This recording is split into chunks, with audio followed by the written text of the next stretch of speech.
Let me ask you something. How many more times do you think you will see your kids, your partner, your parents? Right? Most men will never calculate that.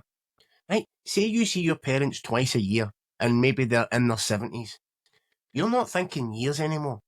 Mate, you're on your mat last maybe 10, 15 visits. So let that sink in.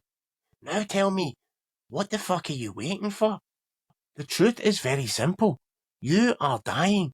Every single day you're moving a step closer to death. Right, but here's the part that you've been running from. That's not bad news. This could be your greatest power. Right, the samurai called it living with death in your pocket. The Stoics called it Memento Mori.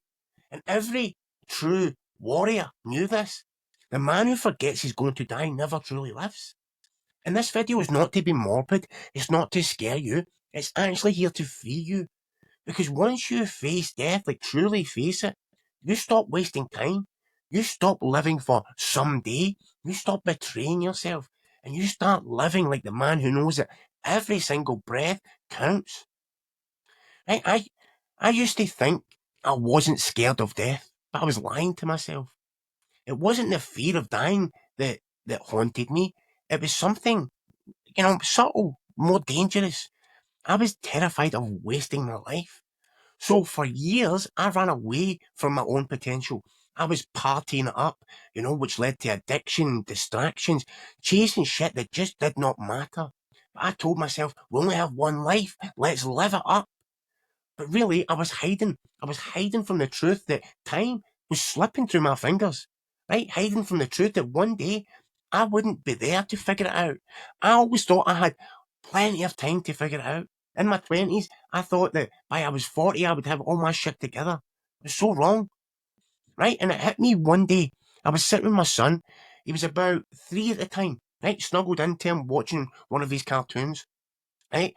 And that moment, everything just went still, right? There was no noise, no thoughts, no chatter, just this, heavy presence. And this thought popped into my head. Said one day he'll be holding his own son, right? And I won't be there. Now, that thought fucking scared the shit out of me. But it also woke me up. See, I already carried a shitload of regrets, okay? Especially with my daughter, through my addiction through the early years. Right, I was there physically, sure, but mentally, emotionally, I was gone. I was high, I was hungover, I was numbing.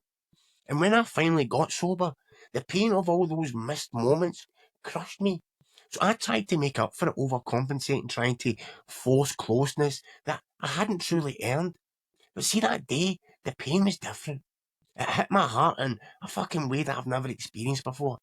Right, and maybe that's what I needed, the wake up call that I just couldn't ignore. Because from that moment, things did change. I started asking harder questions. What will my kids remember about me? What kind of legacy am I leaving behind?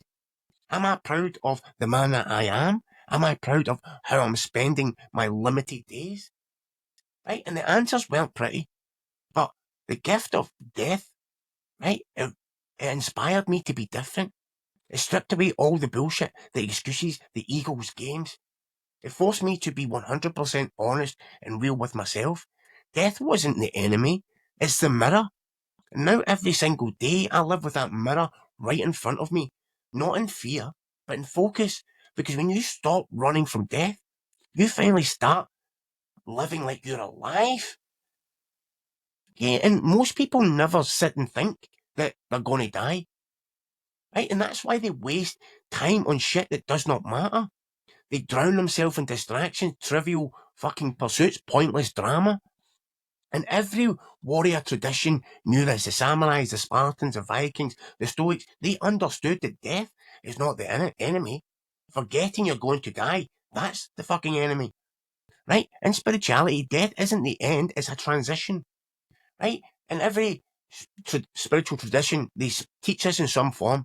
Right? The Tibetan Book of the Dead, they call life a preparation for conscious death. The Egyptians believed your heart would be weighed against a feather, not your achievements, but your truth. Even in Christianity, Jesus spoke of dying to the world to be reborn in spirit. Right? In the Bhagavad Gita, Krishna tells Anja, like, on the battlefield. You grieve for those who should not be grieved. The wise grieve neither for the living nor the dead, because the soul is eternal. But this experience, this life that we have, this is temporary, so it's precious, right? Facing death reminds you of impermanence, that every breath is borrowed. And when you live with that awareness, you stop wasting breath on shit that does not matter, right? When you avoid thinking about death, you avoid thinking about life.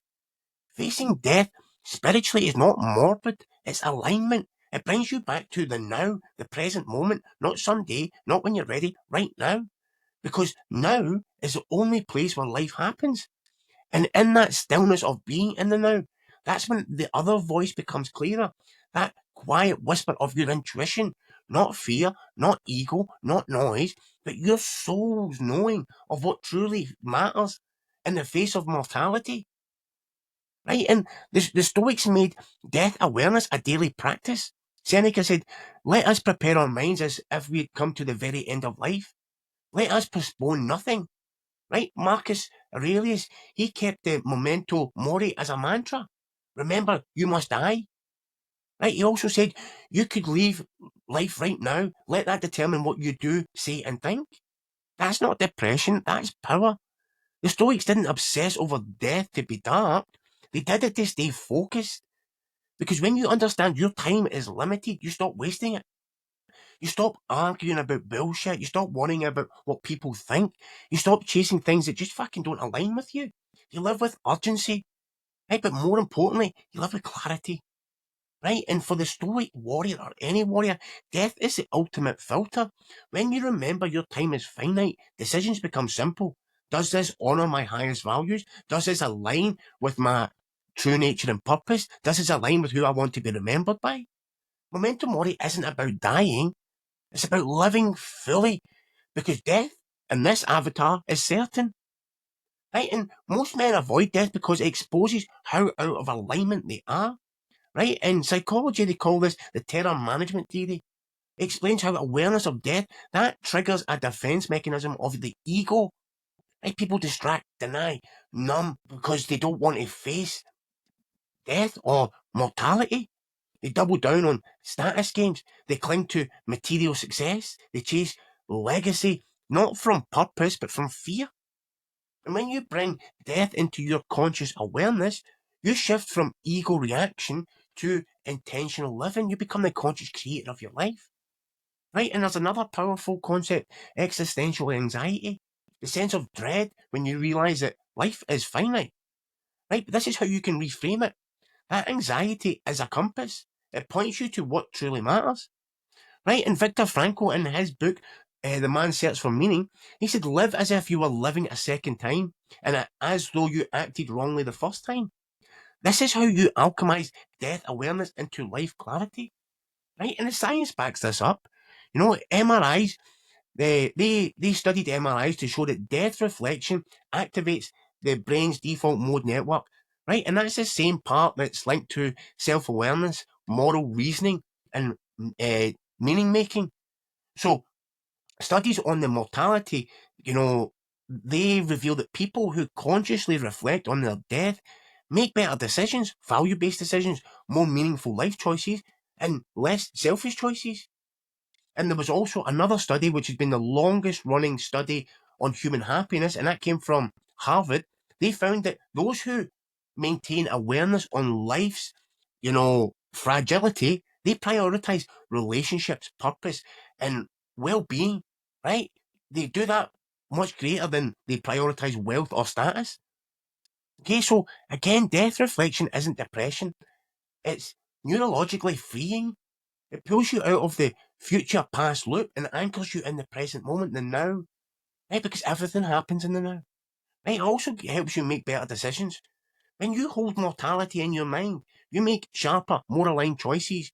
You stop postponing what truly matters. You act with purpose. And again, intuition ties back into this. Right? When external distractions they fade, your prefrontal cortex, your rational mind, softens its grip, and then it allows you the insular, the part of your brain linked to your gut feelings, to become more active. So basically, The more you face your mortality, the clearer your inner guidance becomes. Not because you manifested it, but because you finally created enough stillness to hear it. Right? This is such an important thing to be aware of. We are going to die, right? Facing death doesn't change who you are. It reveals who you've been pretending to be.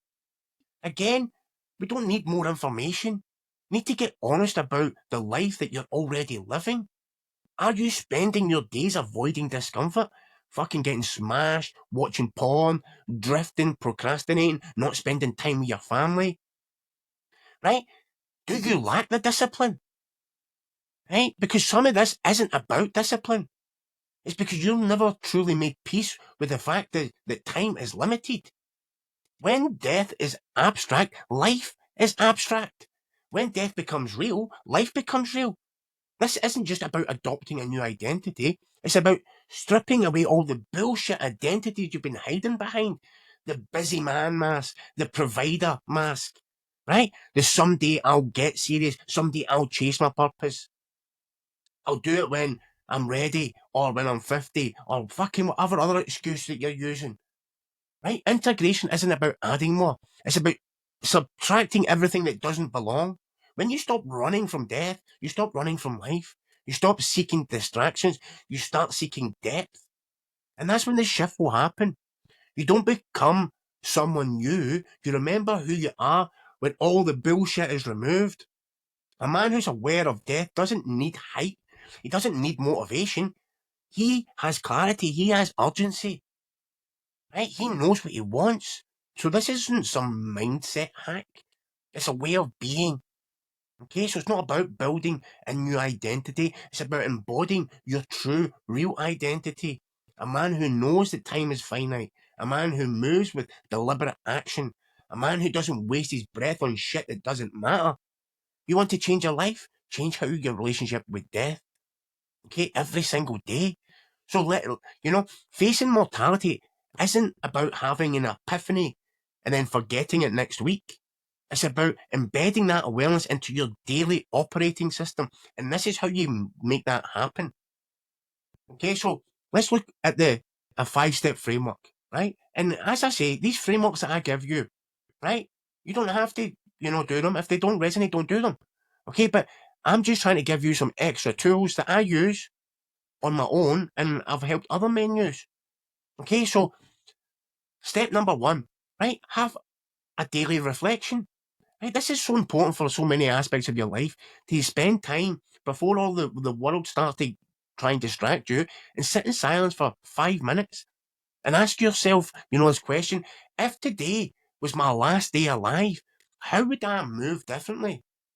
Right? Would you waste time arguing over bullshit? Would you skip the gym? Would you keep playing small? Would you care what other people thought? Right? Write down one answer that reflects, one action that reflects your answer. Right? This will recalibrate your focus. It kills procrastination before it starts. Step number 2, right? Once a week, spend time and audit your calendar and your commitments. Look at everything on your plate. If I had 1 year left, would this shit be worth my time? Cut out the pointless meetings, cut out the dead end habits, cut out the time wasters, whatever is not, going to move you towards your purpose, your true nature and purpose. Get rid of that shit. Keep only what builds a life that you will be proud to leave behind. Okay, this isn't time management, it's life force management, right? So you can activate that chi. Step number 3, abstract reflection isn't enough. You need to feel it in your body. Every week, put yourself into a physical situation that reminds you of your aliveness. Intense training, combat sports, cold plunges, endurance challenges. Get out in nature, proper nature immersions, hikes, sea swims, more cold exposure, right? Controlled risk activities. Anything that demands your full presence, right? Make love to your wife passionately, not just a quickie to check that box off, right? Remember what it was like when you were just together, when you're totally immersed in the moment. Make love to her, not have sex with her. When your body feels fragile, your purpose gets sharp. This isn't about thrill, it's about remembering you're not invincible. Okay, step number 4, legacy action. One meaningful impact per day. Facing death sharpens your desire to leave a mark in this world. So every day, take one small action that will leave a positive impact, right? Maybe that's a message of gratitude to your mother, your father, your uncle, your wife, anyone. Just expressing how much you love them, you appreciate them, right? Teach your child something of value. Teach someone else something of value. You know, share hard-earned wisdom to someone who needs it. Build your vision, even if it's just for 15 minutes. This takes you from consumption to creation, from survival to legacy, right? Number 5. This is a beauty. Okay, deathbed perspective rehearsal. Do this monthly. Get 30 minutes. Close your eyes. Visualize on your deathbed, right? And ask yourself, looking back, what would I regret not doing? What am I tolerating not now that will feel like a betrayal later? And then use your answers to recalibrate those actions for the next 30 days. Right? This is insane when you do this. It's clarity. Right? Because a man who rehearses his own deathbed decisions, right? He stops wasting times on bullshit. Right? Or even go a step further. Right? Imagine you're at your own funeral. What are people saying about you? What type of man are you? What are they saying? Are you a man of respect, honor, purpose? Right? It hits hard. Okay? Because Memento Mori, it's not just some fancy tattoo you get on. It's a discipline, right? This battle isn't designed to make you obsessed with death.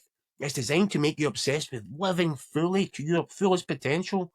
Because most men live like they have an infinite amount of time, right? Don't be that man. Be the exception. Because believe you me, I'm 46 now and my years are rapidly going by. I cannot believe we're halfway through 2025. Right? And I know if you're the similar age, it'll be the same for you. When I was 20, I thought 46 was old, and I'm just starting to live my life.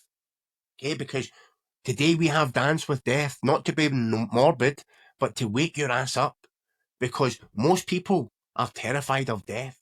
And that's exactly why they never fully live. They waste years waiting for the right time, chasing things that just don't fucking matter, numbing themselves with distractions, constantly getting smashed or caught up in bullshit trivia. Right? You're here because you're different. You feel that pull inside because you're here for greatness. Right? You know that life is short, fragile, sacred. Right? You're not here to coast. You're here to build, to create, to lead, to love, to leave something behind that truly matters. But none of that happens by accident. It happens when you live with the awareness that your time is limited. Okay, and that's not something to fear. It's something to celebrate. Because when you remember you're going to die, you finally start living a true life like you're alive. Okay, so just reflect on what you'd regret if you died tomorrow. Take one bold action today that aligns with your true values. Commit to a daily Memento Mori practice, right? Just to sharpen your focus. Right, and if you're serious about living this way, walking the true path of a warrior, of purpose, power, presence, then join the Brotherhood, subscribe to the channel, right? Drop a little comment, give me a like. This is just the beginning. And share this message with a man who you know is wasting his life in distractions and avoidance. Send him it, right? You might just save his life. You don't know. Okay, because remember this. One day, your name will be spoken for the last time. So make sure it's spoken with respect. The respect starts with how you live today. No more wasting time, right? You've got work to do. Okay? And always, I truly appreciate you being here. I love you, and I will see you on the next one. Got a video for you here, or you can subscribe here. Take care.